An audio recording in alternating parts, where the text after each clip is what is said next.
The anatomy of the pediatric musculoskeletal system is unique and reflects the active growth and development that occurs during childhood. Fracture classification, treatment approach, and types of complications are directly related to this unique anatomy. In general, both injury patterns and treatment approaches in children in whom closure of the physes, growth plates, has already occurred are similar to those of the adult. Therefore, the major focus of this chapter is directed at injuries occurring in the prepubescent child with open physes. In addition, some diseases specific to children that cause non-traumatic musculoskeletal complaints are covered.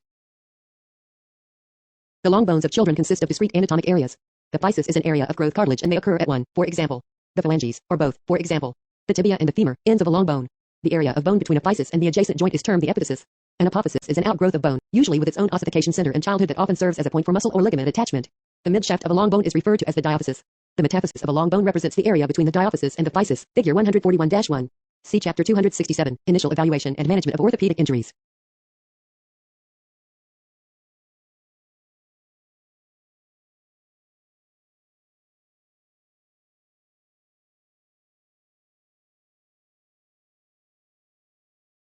The Salter and Harris classification system, see Figure 267-7, is based on the relationship of the fracture line to the physis and the prognosis for growth disturbance.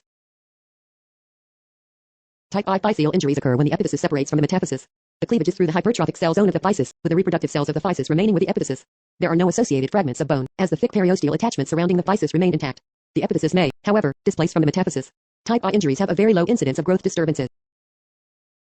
Suspect a Salter-Harris type I injury when there is point tenderness over a physis. Radiographic findings are typically subtle or absent, and soft tissue swelling or a joint effusion may be the only abnormality. Epiphyseal displacement can usually be appreciated on radiographs in one or more views, figure 141-2.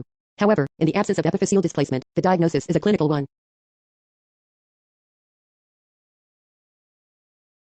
In a type 2 injury, the fracture line extends a variable distance along the hypertrophic cell zone of the physis and then out through a piece of metaphyseal bone.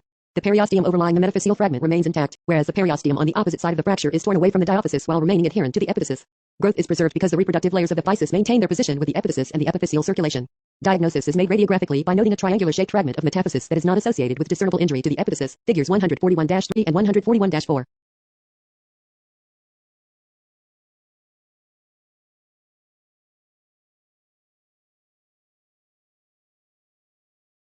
Type 3 physeal injuries are intra-articular.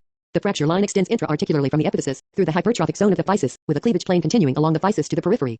The prognosis for subsequent bone growth relates to the preservation of circulation to the epiphyseal bone fragment. However, the prognosis is usually quite favorable. The diagnosis of a type 3 injury is made radiographically and is based on the appearance of an epiphyseal fragment not associated with an apparent metaphyseal fracture. There may or may not be an associated periosteal injury, figure 141-5. Occasionally, additional imaging with CT or MRI is used to better evaluate the extent of fracture and articular surface involvement.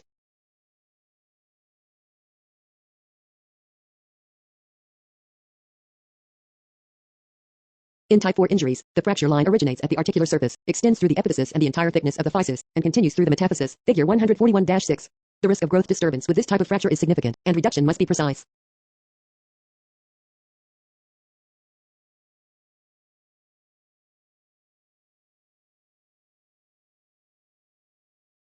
Type B injuries typically involve a knee or ankle and are the result of a profound compressive force transmitted to the physis, resulting in crushing of the chondrocytes in both the reserve and proliferative zones. Displacement of the epiphysis is usually only minimal despite the significant damage to the physis.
Plastic deformities, also referred to as bowing or bending fractures, are almost exclusively limited to the forearm and lower leg long bones.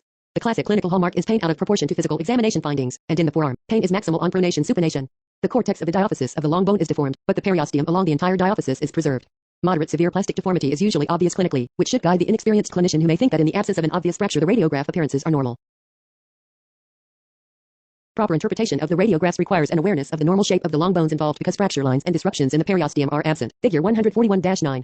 Comparison films of the uninvolved extremity are helpful for mild cases of a bowing injury but typically not necessary for moderate or severe cases of plastic deformation. These fractures can occur in isolation of other fractures but can also be noted in combination with a dislocation or complete fracture of the other bone of the forearm or lower leg. In general, any fracture in a non-mobile child should be considered suspicious for abuse. See Chapter 150, Child Abuse and Neglect, for a complete discussion of child abuse. Clavicle fractures occur during two distinct time frames, the newborn period and childhood. Fractures of the clavicle in the newborn usually result from birth injury. Figure 141-10. Risk factors include high birth weight and shoulder dystocia. The infant may demonstrate upper extremity palsy secondary to a brachial plexus injury or may have pseudoparalysis of the extremity secondary to pain. Although many clavicle fractures are detected at birth, the diagnosis may be delayed, especially if the fracture is non-displaced. An ED visit may be made when the newborn is not moving one arm during the first week of life, or when a parent notices a small lump or callus at the clavicle during the first 2 to 3 weeks of life. Clavicle fractures in the newborn do not need specific treatment. Pain control and careful handling of the baby are usually all that are required. Clavicle fractures outside of the newborn period usually result from accidental injury in a mobile child. The most common mechanism of injury is either a fall onto an outstretched hand or onto the lateral side of the shoulder.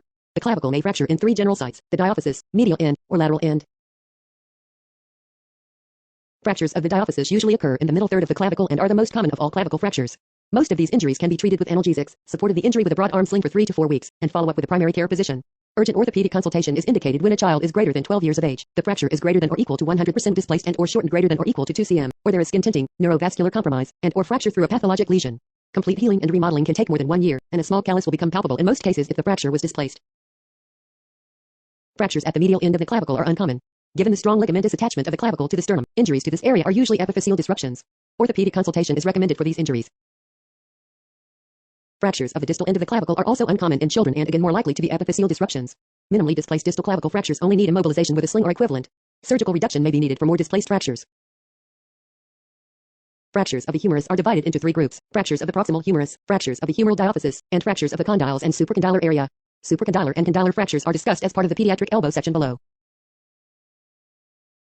Fractures of the proximal humerus may occur at a physis or the proximal humeral metaphysis, and they have an extraordinary ability to repair themselves. Proximal humeral physeal fractures occur more commonly in adolescence because this area becomes relatively weak during this time due to rapid growth. Fractures of the proximal humeral metaphysis are more common in pre-adolescence. Treatment depends on the age of the child and degree of displacement and or angulation. In general, children less than or equal to 10 to 12 years of age with a proximal humeral fracture that is displaced less than or equal to 50% and less than 60 degrees angulated can be treated in a broad arm sling for 4 weeks and can be followed as an outpatient in an orthopedics clinic within a week. If the child is greater than 10 to 12 years old with greater than 50% displacement or greater than 30 degrees of angulation, if there is a pathologic fracture, or if there is neurovascular compromise, then urgent referral to an orthopedic surgeon is indicated. Fractures of the humeral diaphysis are uncommon in children. Direct trauma can cause a transverse fracture, and violent rotation can cause a spiral fracture. Spiral oblique fractures of the humeral diaphysis in infants and toddlers have been strongly linked to child abuse. Rarely, the fracture fragment may injure the radial nerve as it runs in the radial groove. Thus, assess radial nerve function on initial examination and following any splinting, wrist extensors and supinators, sensation of dorsal-radial hand, thumb, and second digits. Potential for healing is good, and treatment is usually immobilization in a long arm plaster split and orthopedic follow-up. Closed reduction, or even open reduction and internal fixation, by orthopedics may be required for displaced fractures in the teenager. Compared with other fractures, elbow fractures in children are commonly missed in the ED. The radiologic diagnosis of elbow fractures is challenging because of the large cartilaginous component of the elbow. True lateral and anteroposterior radiographs of the elbow are essential to diagnose fractures. There are 2 lines that should be routinely drawn during the interpretation of pediatric elbow radiographs. Assuming a proper lateral view of the elbow, the first line is the anterior humeral line. A line is drawn from the anterior humerus to the area distal to the capitellum. This line must bisect the middle third of the capitellum. If it does not, consider an extension-type displaced supracondylar fracture, displaced lateral condyle fractures or, rarely, a transphyseal fracture, figure 141-11. The other line is drawn on the lateral view and is the radial capitellar line, which runs through the middle third of the radius and bisects the middle of the capitellum, figure 141-11. If not, consider lateral condyle fracture, radial neck fracture, Montega fracture, or elbow dislocation.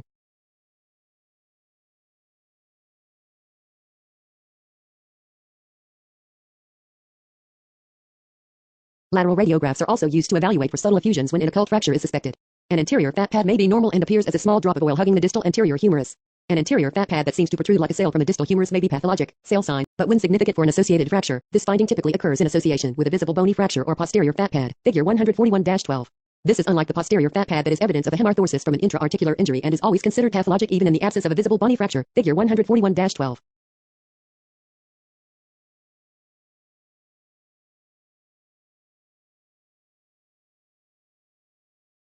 It is important to identify the ossification centers around the elbow to avoid confusion with fracture. There are 6 ossification centers appearing at varying ages in the pediatric elbow. The mnemonic used over the years is credo, capitellum, radial head, internal, medial epicondyle, trochlea, olecranon, external, lateral epicondyle. All of the ossification centers may be seen on the anterior-posterior view of the elbow in the appropriately aged child, although the olecranon may be difficult to identify. On the lateral view, all are seen but the trochlea and external, lateral, epicondyle, creo. Supracondylar fractures are the most common elbow fractures in children. The majority of supracondylar fractures occur in children from 3 to 10 years of age, with a peak incidence occurring between ages 5 and 7 years old. The extension type is by far the most common, accounting for 90% to 98% of cases. Figure 141-11. An extension type supracondylar fracture is caused by fall on an outstretched hand with the elbow hyperextended. A flexion type fracture results from falling on a flexed elbow and is rare. The complications of a supracondylar fracture, although uncommon, range from transient neuropraxia to Volkmann's ischemic contracture, with the most common being injury to the anterior interosseous nerve resulting in the pointing finger sign.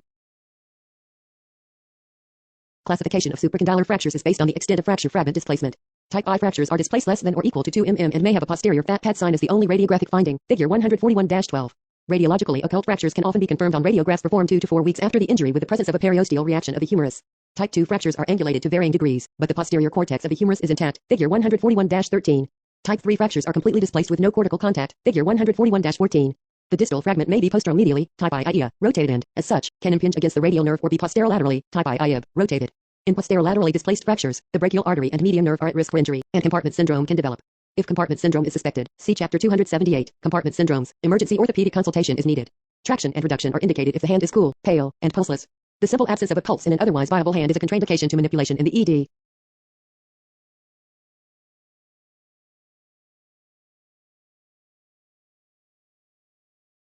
The level of displacement and the reduction physical examination dictate treatment of pediatric supracondylar fractures.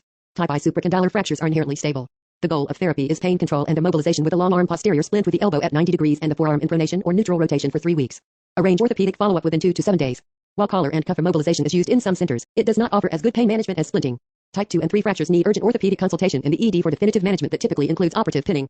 Keep these patients fasting in anticipation of surgical intervention. Lateral condyle fractures occur when there is varus stress on an extended elbow with a forearm in supination. Swelling and tenderness are usually limited to the lateral elbow, and neurovascular injury is uncommon.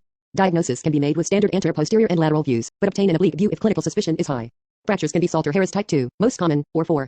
Treatment is based on amount of displacement and articular congruence, and if this fracture is suspected, oblique views are recommended to determine maximal displacement. Type I lateral condylar fractures are defined by less than or equal to 2 mm displacement, and the child's elbow injury can be treated in a long arm backslug with the elbow flexed at 90 degrees and a broad arm sling. Figure 141-15. Type 2 lateral condylar fractures occur when there is greater than 2 mm displacement with congruity of the articular surface, while type 3 fractures occur with greater than 2 mm displacement and without congruity of the articular surface. Type 2 and 3 lateral condylar fractures require urgent orthopedic consultation since these fractures often require open reduction and internal fixation. Non-union, malunion, osteonecrosis, cubitus valgus, and tardy ulnar nerve palsy are well-described complications. Displacement can occur even within a cast or splint due to the pull of the forearm extensor tendons. Fractures of the medial epicondyle tend to occur in older children, between the ages of 10 and 14 years old. They are not true Salter-Harris injuries because the apophysis rather than the physis is involved. Simple fractures of the medial epicondyle are extra-articular injuries with limited soft tissue involvement, but nearly half of injuries are associated with elbow dislocation. In such injuries, the epicondyle can become entrapped in the joint. Fractures are classified by the amount of displacement and associated extremity injuries. Figure 141-16. Typically, if there is less than 5 mm of displacement, these fractures can be managed in a long arm backslip at 90 degrees of elbow flexion for 3 weeks and follow up in orthopedics. The presence of greater than 5 mm of displacement is an indication for urgent orthopedic consultation. It is important to distinguish a medial epicondyle fracture from a medial condyle fracture. Medial condyle fractures are intra-articular and require urgent review by an orthopedic surgeon.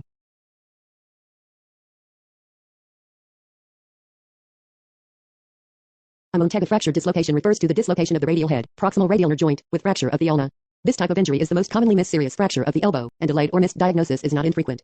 A good general rule is that if there is an ulnar fracture, always look for an associated radius injury. Reduction is always required for these injuries. The Bato classification system identifies 4 types of Montagu fractures. About 70% are type I, which occur when there is anterior dislocation of the radial head with fracture of the ulna shaft. Figure 141-17. Type 2 fractures represent about 5% and occur when there is posterior dislocation of the radial head and an ulnar fracture. About 25% are type 3, whereby there is lateral dislocation of the radial head and an ulnar fracture. Finally, type 4, which is very rare, demonstrates anterior dislocation of the radial head and diaphyseal fractures of both radius and ulna.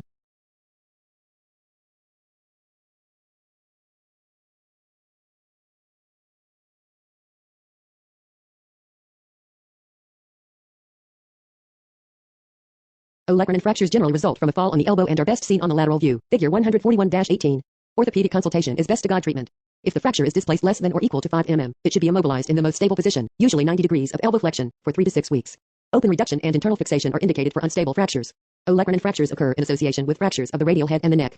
A simple olecranon fracture may be part of a Montega lesion, so radial head position should be evaluated carefully.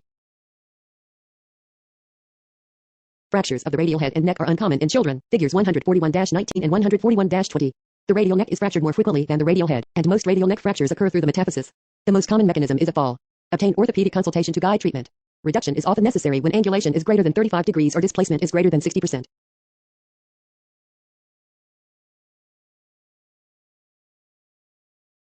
Elbow dislocations occur most frequently in males, 70%, usually from a fall on the outstretched hand.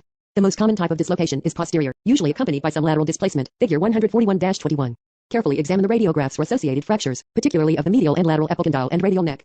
Neurologic injury is associated with approximately 10% of elbow dislocations. Ulnar neuropathy is the most common and is usually associated with medial epicondyle entrapment.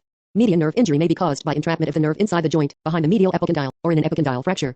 Radial nerve and arterial injury are both rare. Consult orthopedics emergently if neurovascular injury is suspected. See Chapter 270, Elbow and Forearm Injuries. After reduction and review of post-reduction radiographs, immobilize the reduced elbow in a posterior mold and refer for orthopedic follow-up within 1 week. The major long-term complication is elbow stiffness. Subluxation of the radial head, otherwise known as a pulled elbow or nursemaid's elbow, is a common injury in young children. It can occur anytime from birth to 6 years of age, but commonly occurs from 1 to 4 years of age. It often results from a sudden pull on the arm, usually by an adult or taller person, but can also result from a fall or twist. The force pulls the radius through the annular ligament, resulting in subluxation, partial dislocation, of the radial head. Specifically, the annular ligament slips forward with traction and becomes entrapped between the radial head and the capitellum of the humerus. The child experiences sudden acute pain and loss of function of the affected arm. On examination, the child holds the involved arm in slight flexion and pronation, and there is no focal swelling or tenderness. However, there is significant tenderness elicited with pronation supination of the forearm. This is a clinical diagnosis and should not be confused with other radial head pathology, radial head neck fractures, or bowing fractures that can also elicit tenderness with pronation supination. Distinguishing features between these entities in favor of a pulled elbow include lack of focal symptom signs, younger age, and relatively benign mechanisms. US may help exclude other injuries such as supracondylar fracture but can miss radial head fracture. See video, Pediatric elbow, ultrasound evaluation. There are 2 favored techniques to reduce a pulled elbow. The first is called the supination flexion method. In this technique, grasp the humeral epicondyles with your thumb over the radial head, and with the other hand, quickly provide supination of the forearm and flex the elbow. An alternative method is called hyperpronation. Hold the child's hand as if you are shaking hands, hold the epicondyles with your other hand, extend the forearm, and pronate quickly. If one method is not successful, you can try the alternative method. A meta-analysis published in 2017 concluded that hyperpronation was more effective in terms of success rate and seems less painful compared with the supination flexion maneuver. If successful, pain resolves after reduction and normal arm movement is quickly regained. See video, nursemaid elbow.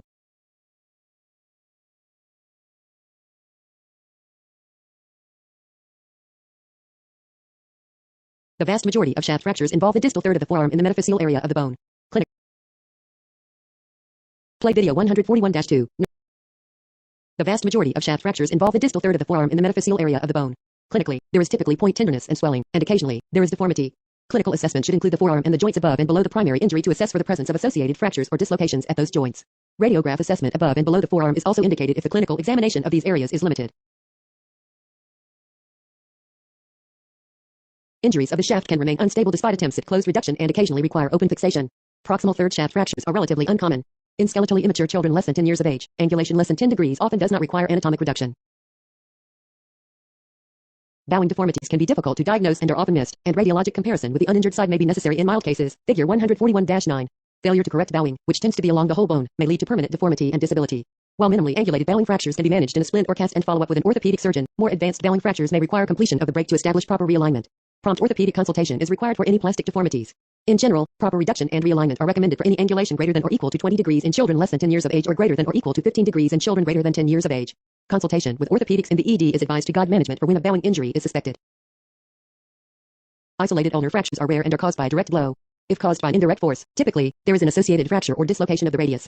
As per above, the combination of an ulnar fracture with a dislocation of the radial head is called Montega fracture. Figure 141-17. The Lisi fracture is a radial shaft fracture with an associated dislocation of the distal radial joint. Figure 141-22. Although this injury is uncommon, immediate orthopedic consultation is warranted.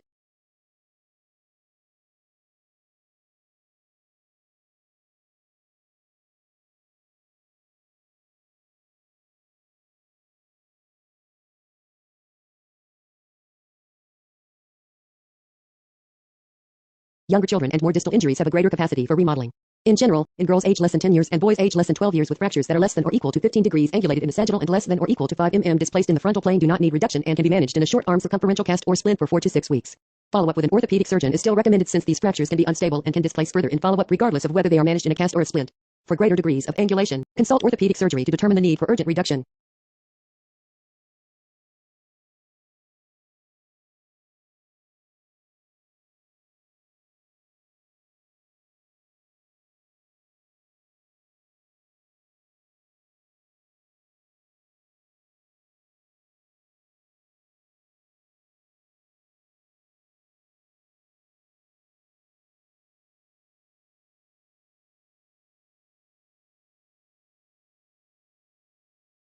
Torus or buckle-type fractures, figure 141-7, of the distal forearm are the most common pediatric fracture.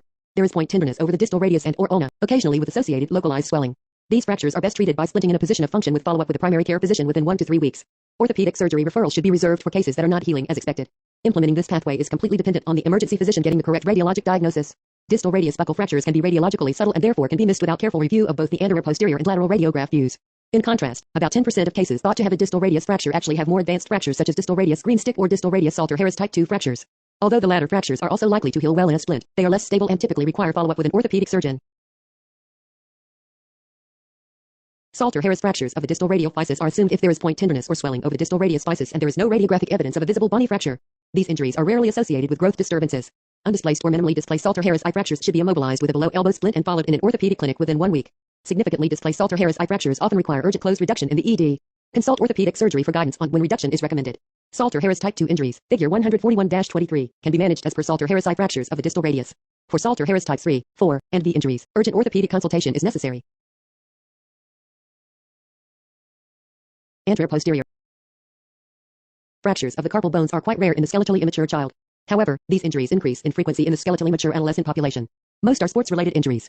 Fracture patterns and presentation are similar to the adult, and scaphoid fractures are the most common type, figure 141-24, although rare in and of themselves. For example, the scaphoid may be fractured in older adolescents with a typical mechanism being that of a fall on an outstretched hand. There is typically the classically expected snuffbox tenderness and pain with longitudinal compression of the thumb. However, unlike adults, non-union is less common in children. A high index of suspicion for this type of injury is required. Immobilize any suspected fracture of carpal bone in a thumb spica splint and arrange early orthopedic follow-up, even in the absence of radiographic findings. Repeat plain radiographs, CT, or MRI may be used at follow-up for further assessment of the injury. The most common injury is that to the distal phalanx resulting from a crush injury, typically seen when the child catches his or her hand in a door. Immobilize a distal phalanx tuft fracture with a finger splint. If there is associated nail bed injury, the fracture is considered open, and orthopedic or plastic surgery follow-up in 1 week or less must be arranged. The role of prophylactic antibiotics in open fractures of the distal tuft remains controversial, with no clear evidence of benefit. Fractures of the phalangeal shaft should be examined for displacement, rotational deformity, and tendon disruption. Significantly displaced or rotated fractures or those with tendon disruption need orthopedic plastic surgery consultation for reduction and repair.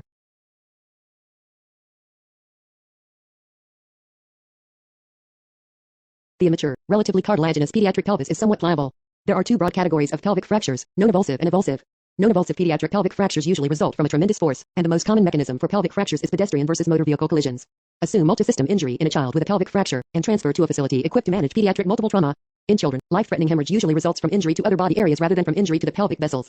Avulsion-type injuries of the pelvis, figure 141-25, result from sudden contraction of musculature attached to the pelvis and typically occur during athletic activities. These injuries are usually seen in the adolescent after secondary ossification centers develop and are unusual before 8 years of age. Clinically, the child will complain of sudden pain and have point tenderness and possibly swelling over the fracture site, usually the anterior superior iliac spine, but can occur at anterior inferior iliac spine also. MRI or CT may be needed to confirm the diagnosis, but nearly all avulsion fractures can be managed conservatively with rest, limitation of activity until symptoms resolve, and orthopedic follow-up. Trauma can result in an epiphyseal disruption or a fracture of the head, neck, trochanteric, or subtrochanteric region of the femur. Proximal fractures involving the femoral head or neck have a high risk of traumatic dislocations of the hip are also rare in the pediatric population and are best divided into those occurring in the older adolescent and those occurring in the skeletally immature child. Most hip dislocations in adolescents are posterior and result from significant trauma. Dislocations in children less than 10 years old can occur with low-energy trauma. Treatment for pediatric hip dislocations is urgent closed reduction. Immediate orthopedic consultation is indicated, as any significant delay in reduction is associated with a higher incidence of complications including sciatic nerve injury. Pathologic fractures are possible through bone cysts or lesions. The femur is the second bone to ossify in the fetus and the largest of the long bones in the body. The strength of the femur continues to increase in later childhood, and therefore, significant force is usually required to fracture the femoral shaft. The exception is in young healthy ambulatory children from 1 to 4 years of age, when femur fractures can occur with low-velocity injury such as a short fall or twisting or stumbling injury. Nevertheless, pediatric femur fractures occur more commonly in boys and seem to follow a pyramidal distribution with peaks during late toddler age and mid-teenage years.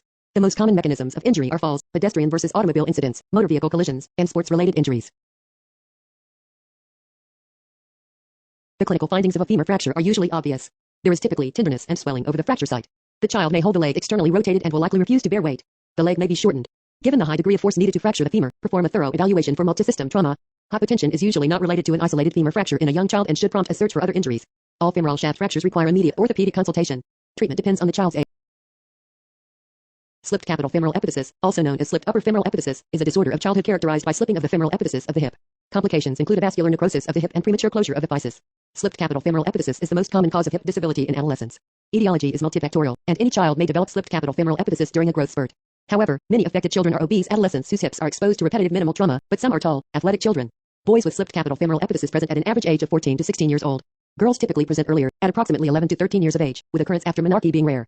Hormonal and genetic factors also appear to play a role in the development of slipped capital femoral epiphysis. Atypical slipped capital femoral epiphysis occurs in children in whom obesity is not a risk factor and can be seen in children with juvenile chronic arthritis, certain human leukocyte antigen types, endocrinopathies, renal failure, and previous radiation or chemotherapy. The slippage may be chronic, acute, or acute on chronic. Acute slipped upper femoral epiphyses are rare but quite dramatic. The child cannot bear weight, and surgery for reduction and fixation is done on an urgent basis. Acute worsening of mild chronic displacement may occur after minimal or no trauma. In cases of chronic slip, clinically, the child may develop hip, groin, pain, or pain is referred to the thigh or, much more commonly, the knee. The pain may be vague and chronic in nature.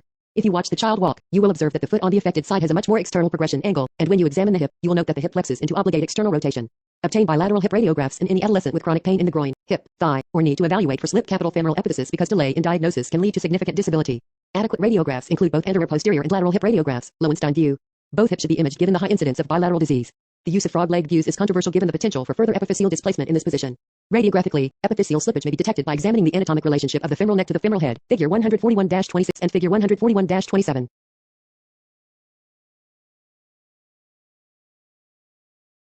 Several techniques of measuring the presence or degree of slip have been suggested, but subtle cases can be challenging to find on radiographs.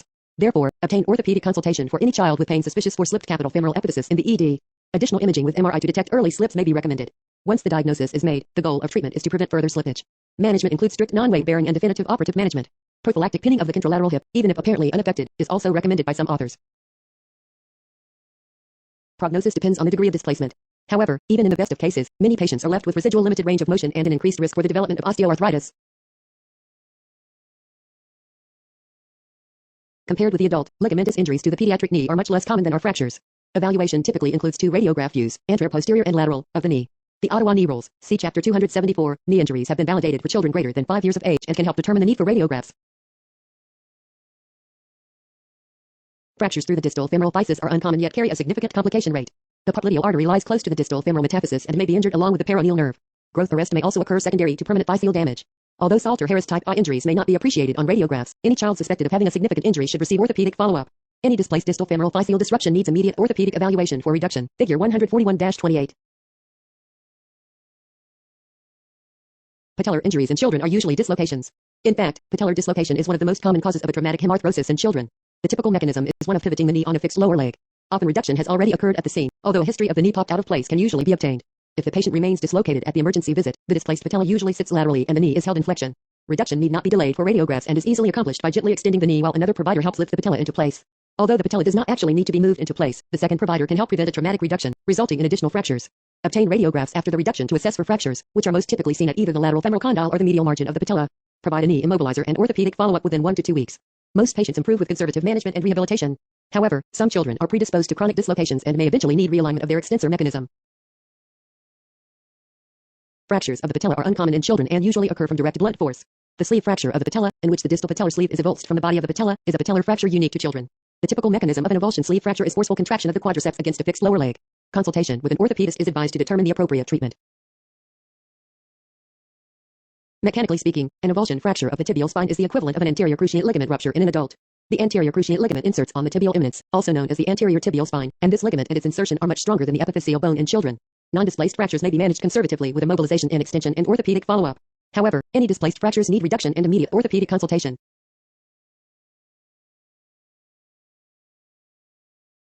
Tibial tuberosity fractures are typically avulsion type and occur most commonly from strong contraction of the quadriceps against a fixed leg. Such injuries are usually sports-related. Tibial tuberosity fractures are classified as type I, 2, or 3, depending on the location of the fracture line. Type I injuries are characterized by a fracture through the small distal portion of the tibial tuberosity. Type 2 fractures occur after the coalescence of the secondary ossification centers of the tuberosity to the metaphysis. The fracture splits the epiphysis of the tuberosity from the epiphysis of the proximal tibia. Type 3 injuries involve a fracture into the joint and are at risk for compartment syndrome. Types I and II fractures are usually treated with immobilization. Displaced type 2 and type 3 injuries need reduction and fixation and require immediate orthopedic consultation. Fractures of the proximal tibial physis are relatively uncommon, and most are Salter-Harris type I. Vascular injury to the popliteal artery is a concern, and documentation of intact pulses is important. There is a high risk of drift-through healing and growth into a valgus deformity of the knee, Cousins phenomenon, with proximal tibial metaphyseal fractures, even with proper alignment and immobilization. Arrange orthopedic follow-up for these fractures.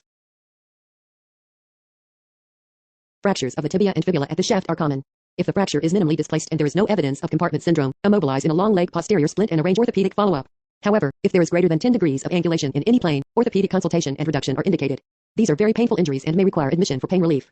The mechanism of injury and the nature of the injury need to be considered when assessing the risk of compartment syndrome.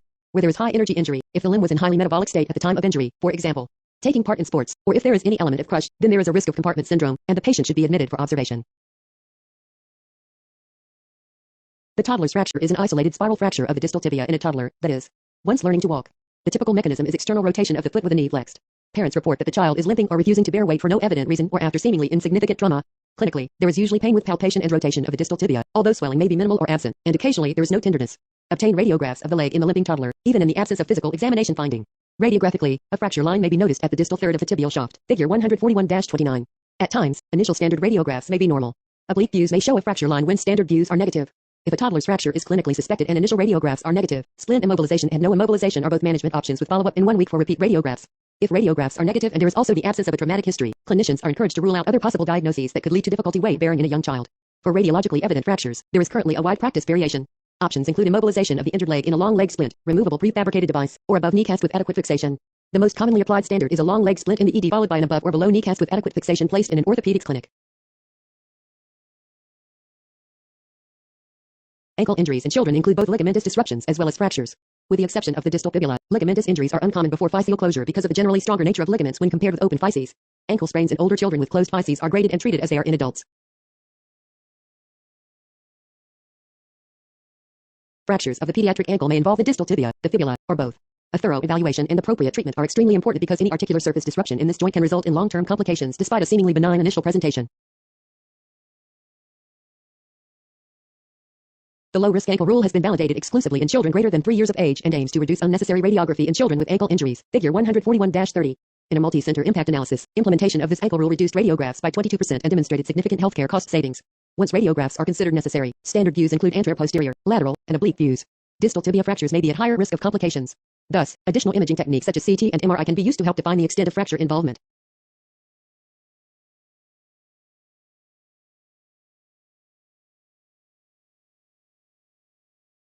Distal fibula ankle fractures are the most common lower extremity injury in children over 5 years of age. The key fractures to consider in this location are Salter-Harris I and II and fibular avulsion fractures. Children who present with lateral ankle injuries and no radiographic evidence of a fracture are commonly diagnosed with a distal fibular Salter-Harris I physeal fracture. However, in a recent study that included 135 skeletally immature children with this clinical scenario, MRI demonstrated that, in fact, only 4.3% of these children had Salter-Harris I fractures of the distal fibula, 2 of which were partial injuries, and all children had ligamentous injuries and/or bony contusions. Thus, radiograph-negative lateral ankle injuries in children are more appropriately diagnosed with ligamentous injuries and managed with a removable ankle brace and self-regulated return to activities. Thus, routine orthopedic follow-up is not necessary for these cases and can be reserved for cases not recovering as expected. Salter-Harris type 2 and distal fibular avulsion fractures occur with an inversion injury. In general, when there is no significant displacement, these fractures may be managed by immobilization in a weight-bearing cast or commercial immobilizer, and orthopedic follow-up is usually not necessary. In isolation, distal fibular Salter-Harris type 3 to B fractures are very rare. If suspected, consult with orthopedics for management. Salter-Harris I and II fractures of the distal tibia are the most common fractures of the distal tibia. They can be managed with immobilization and follow-up in an orthopedic clinic but may also require closed reduction in the ED if any displacement is present. Salter-Harris III fractures account for approximately 25% of distal tibia fractures and typically require open reduction of any displacement. Delot fracture is a Salter-Harris type 3 fracture of the anterolateral portion of the distal tibia, figure 141-5. The location of Delot fracture is a result of the order in which the distal tibial physis closes. Physeal closure occurs centrally, then medially, and finally, laterally, making the anterolateral portion most vulnerable. Therefore, this type of fracture is typically seen in a child who is nearing skeletal maturity. Treatment is surgical reduction in most cases that demonstrate displacement, and thus, urgent orthopedic consultation is indicated. Salter-Harris IV fractures include the triplane fracture, which involves fractures in the sagittal, coronal, and transverse planes, resulting in multiple fracture fragments. CT scan is helpful in delineating the extent of a joint surface injury in both Salter-Harris type 3 and 4 ankle fractures, figure 141-31. The management is often urgent surgical reduction. Premature closure of growth plates is more common in Salter-Harris 2 to 4 fractures, whereas it is relatively infrequent in Salter-Harris I and Delot fractures.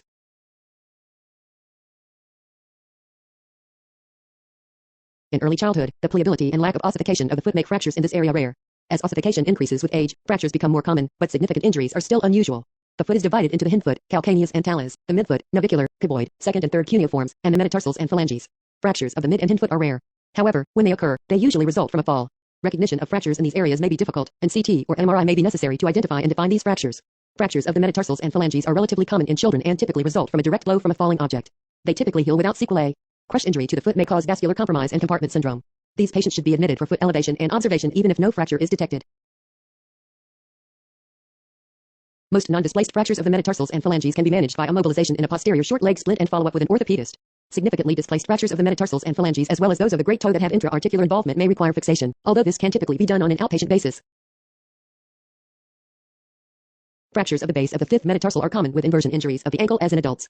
The evaluation of ankle injuries should therefore include radiographs of the foot when there is tenderness over the fifth metatarsal. The immature skeleton includes an ossification center lateral to the base of the fifth metatarsal to which the peroneus brevis tendon attaches. This ossification center may be confused with a fracture, although an avulsion fracture at this site can also occur and presence with point tenderness and displacement of the ossification center. Figure 141-32. Immobilization and orthopedic follow-up are recommended.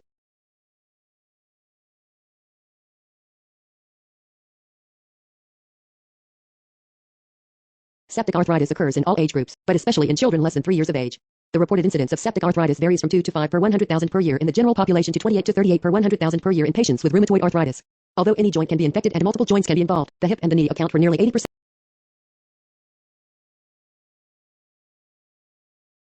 Bacteria are the usual pathogens in acute skeletal and joint infections. Bacteria may access the joint hematogenously, by direct extension from adjacent osteomyelitis, or from inoculation, as in arthrocentesis or femoral venipuncture. Hematogenous spread is the most common. Although Staphylococcus aureus is still the most common pathogen in osteoarticular infections, infection with community-acquired methicillin-resistant aureus and other multi-drug-resistant organisms is increasing. In Europe, Kingella kingi, gram-negative coccobacilli, is reported to cause bone and joint infections, with only sporadic case reports of outbreaks in the United States. Widespread vaccination has decreased the prevalence of Haemophilus influenzae type B, reducing invasive disease. Common etiologic organisms also vary with the age of the child. Table 141-1.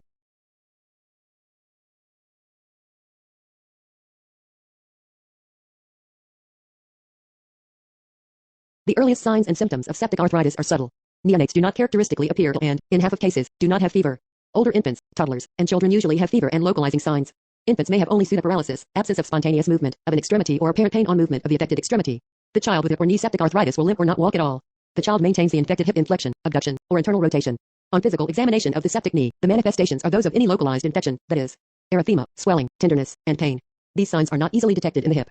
Older children will appear ill, often with high fever, 40.0 to 40.5 degrees Celsius, 104 to 105 degrees Fahrenheit, with apprehension and irritability.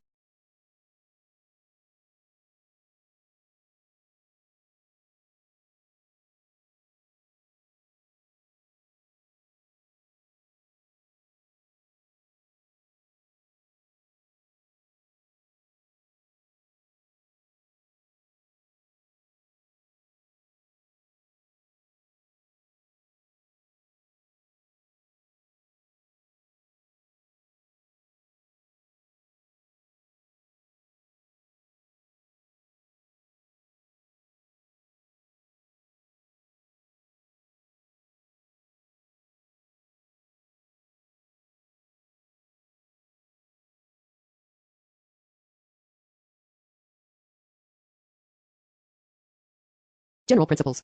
Select to favorite. The anatomy of the pediatric musculoskeletal.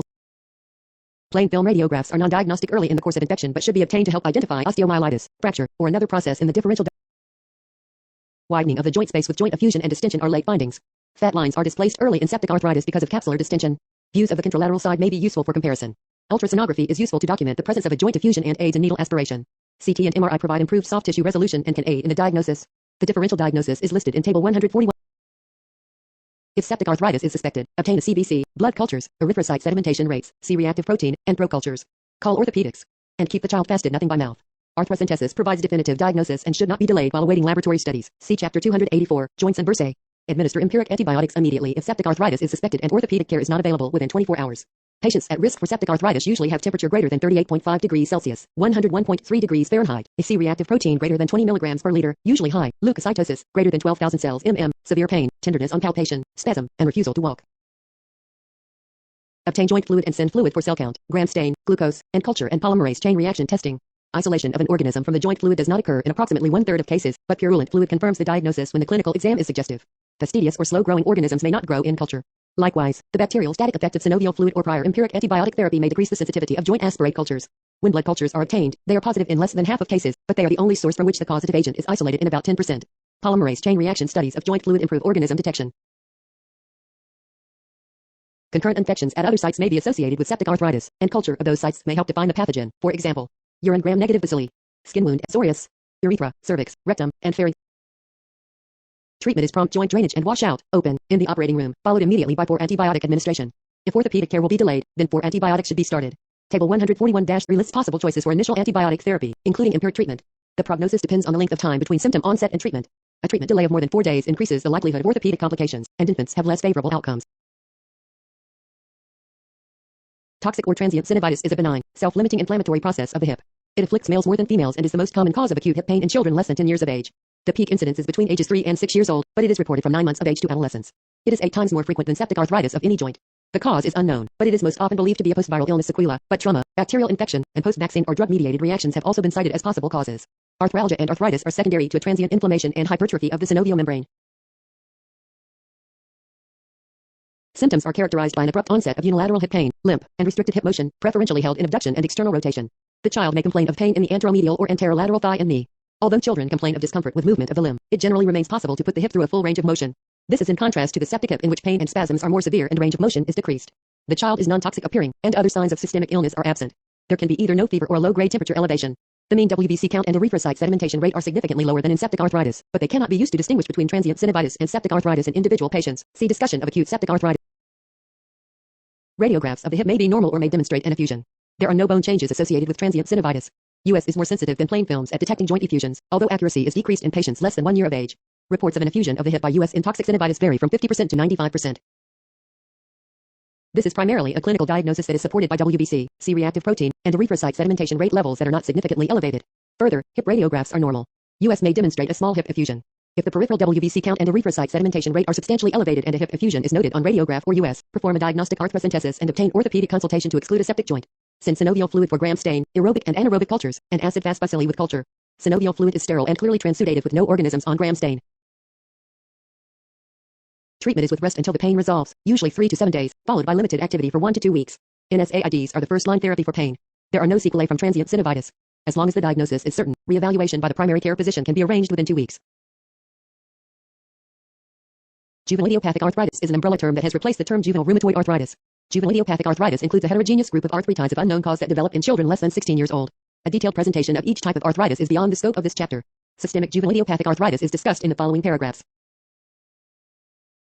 Systemic juvenile idiopathic arthritis is associated with high fevers and chills, characteristically with spikes to at least 39 degrees Celsius, 102.2 degrees Fahrenheit, for a minimum of 2 weeks. There is also an accompanying characteristic faint erythematous macular coalescing rash that can involve the trunk, palms, and soles. The arthritis is usually polyarticular. Associated findings are hepatosplenomegaly, lymphadenopathy, and pleuritis or pericardial effusion. Laboratory evaluation is not highly specific but can be significant for anemia, leukocytosis, thrombocytosis, elevated acute phase reactants, erythrocyte sedimentation rate and C-reactive protein, and elevated serum immunoglobulins. Arthrocentesis may be necessary to exclude acute septic arthritis, especially in oligoreticular disease. Early in the course, radiographs demonstrate only soft tissue swelling and, possibly, synovial effusions. Bone and cartilage destruction occurs later.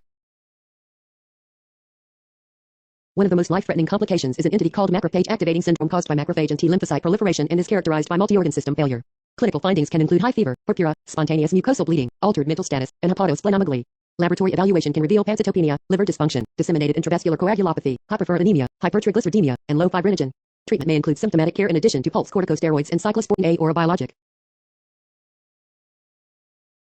Hospital admission is needed to establish the diagnosis and to treat suspected acute suppurative arthritis while synovial fluid cultures are pending. A pediatric rheumatologist should direct management strategies, including intra-articular glucocorticoid injections and use of methotrexate, current first-line agent, and other biologic or non-biologic disease-modifying anti-rheumatic drugs. Legg-Hepperth's disease is the most common example of a vascular necrosis or osteochondrosis. Nevertheless, any primary or secondary ossification center can undergo changes consistent with necrosis and alteration of bone growth, with more common sites being the navicular, Kohler's disease, second metatarsal, Freiberg's disease, capitellum, Panner's disease, and Lunat, Kienbach's disease, as well as the apophyses of the patella, Sinding-Larsen-Johansson disease, tibia, Osgood-Schlatter disease, and calcaneus, Sever's disease.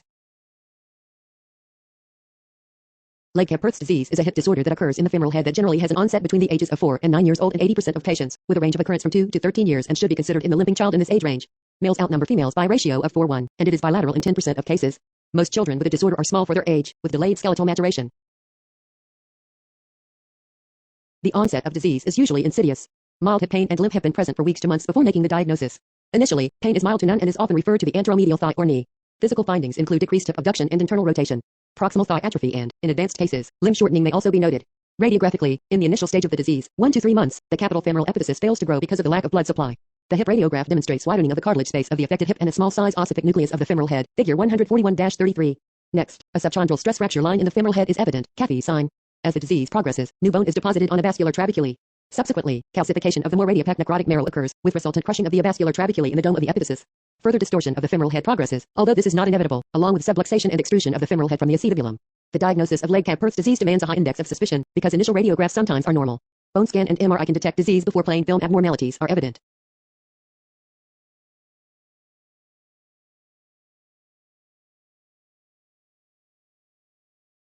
Osgood-Schlatter disease is an apophysitis of the tibial tubercle resulting from repeated normal stresses or overuse. These repetitive stresses imposed by the patellar tendon on its site of insertion result in a series of microvulsions of the ossification center and the underlying cartilage.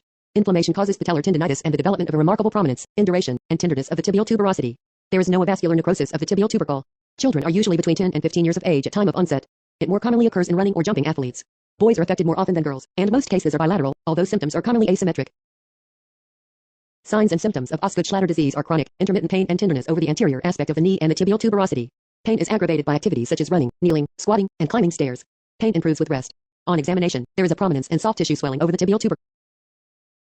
Radiographs are not essential but are usually obtained. Radiographic findings of soft tissue swelling and irregularities of the tibial tubercle are nonspecific, figure 141-34. The irregularity of the ossification of the tibial tubercle is normal in this age group. The disease is self-limited, and most patients' symptoms respond to rest and temporary avoidance of the offending activity. However, complete avoidance of activity or sports is not essential. Immobilization is actually contraindicated and can lead to rapid atrophy of the quadriceps muscle. Physical therapy and flexibility exercises to stretch and strengthen the quadriceps and hamstring muscles may help to alleviate stress on the tubercle and avoid recurrences. Applying ice after activity may decrease swelling, and pain can be controlled with NSAIDs. Corticosteroids should not be injected into the patellar tendon or periapophyseal soft tissues. Parents should be provided reassurance that the condition is benign and self-limited and will resolve after closure of the proximal tibial growth plate. Rarely, an ossicle may persist after skeletal maturity that causes pain and may require excision. Acute rheumatic fever primarily affects children of school age. The incidence of acute rheumatic fever has steadily fallen in developed countries over the past 50 years. However, sporadic cases of invasive group AB hemolytic streptococcal infections with presumably more virulent strains mean that outbreaks of acute rheumatic fever continue to be regularly reported in North America. It is preceded by infection with certain strains of group AB hemolytic streptococcus, leukoid types 3, 5, and 18. The connective tissue of the heart, joints, CNS, and subcutaneous tissues and skin are targeted by host antibodies that develop secondary to streptococcal infection. The arthritis is characterized by synovial edema and periarticular swelling with joint. The child develops the disorder 2 to 6 weeks following streptococcal pharyngitis. Although non-specific symptoms of systemic illness predominate early on, physical examination eventually reveals evidence of arthritis, carditis, chorioform movements, erythema marginatum, or subcutaneous nodules, individually or in combination. Table 141-4 lists the Jones criteria for establishing a diagnosis of acute rheumatic fever. Either 2 major criteria or 1 major and 2 minor criteria plus evidence of an antecedent streptococcal infection are necessary to establish the diagnosis. Diagnostic studies are used to clarify the associated antecedent infection by group of streptococcus, a pharyngeal swab for culture, antistreptolysin titers, or strep. ED treatment is directed primarily toward the diagnosis of this condition. Admission to the hospital is generally advised in the early stages until the diagnosis is confirmed. All children with acute rheumatic fever are treated with penicillin, even if the cultures for group of streptococcus are negative. The dose of benzathine penicillin is 600,000 units IM if less than 27 kg and 1.2 million units IM if greater than 27 kg. Benzathine penicillin G can be administered in a single dose of 1.2 million units. Penicillin B administered PO is also effective. Erythromycin is substituted for the penicillin allergic patient. Therapy is administered for 10 days. Post-streptococcal reactive arthritis is a poorly understood clinical syndrome in which arthritis of one or more joints occurs after group A streptococcal infection of the pharynx. It is not certain whether post-streptococcal reactive arthritis represents a mild or early form of acute rheumatic fever or whether it is an entirely separate entity. It falls into a group of post-infectious reactive arthritides with multiple etiologies. Post-streptococcal reactive arthritis is not associated with carditis or other major Jones criteria and is a milder illness. Post-streptococcal reactive arthritis also begins sooner, approximately 10 days, after streptococcal infection than does acute rheumatic fever, approximately 21 days. The arthritis in post-streptococcal reactive arthritis is generally more severe and prolonged and unusually resistant to treatment with salicylates, in contrast to the migratory salicylate-sensitive arthritis generally associated with acute rheumatic fever. The differentiation between acute rheumatic fever and post-streptococcal reactive arthritis is clinical. The arthritis of acute rheumatic fever is classically a migratory polyarthritis, whereas the arthritis of post-streptococcal reactive arthritis is a non-migratory mono- or oligoarthritis. Acute rheumatic fever post-streptococcal non-suppurative sequelae are more commonly observed in younger patients, mean age, 12 plus or minus 4 years. The typical patient with reactive arthritis is older, but it may occur in children as young as 4 years of age. Erythema nodosum and erythema multiforme are frequently associated with post-streptococcal reactive arthritis, whereas they are encountered only infrequently in cases of acute rheumatic fever. To establish the diagnosis of post-streptococcal reactive arthritis, establish antecedent infection with group of streptococcus. If group of streptococcus is recovered from the throat, treat with antibiotics. The diagnosis of post-streptococcal reactive arthritis should be made only after careful historical and clinical evaluation for non-suppurative complications or other causes of polio.